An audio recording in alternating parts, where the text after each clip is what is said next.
ఒక మాట 10 మాటలై అది పాట కావాలని ఒక జన్మ 10 జన్మలై అనుబంధమవ్వాలని అన్నిటా ఒక మమతే పండాలని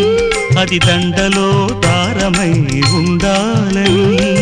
అన్నిటా ఒక మమతే పండాలని అది దండలో దారమై ఉండాలని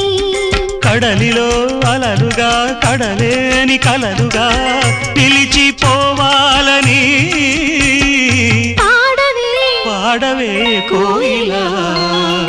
పాడుతూ పరవశించు జన్మ జన్మలా నా గొంతు శృతి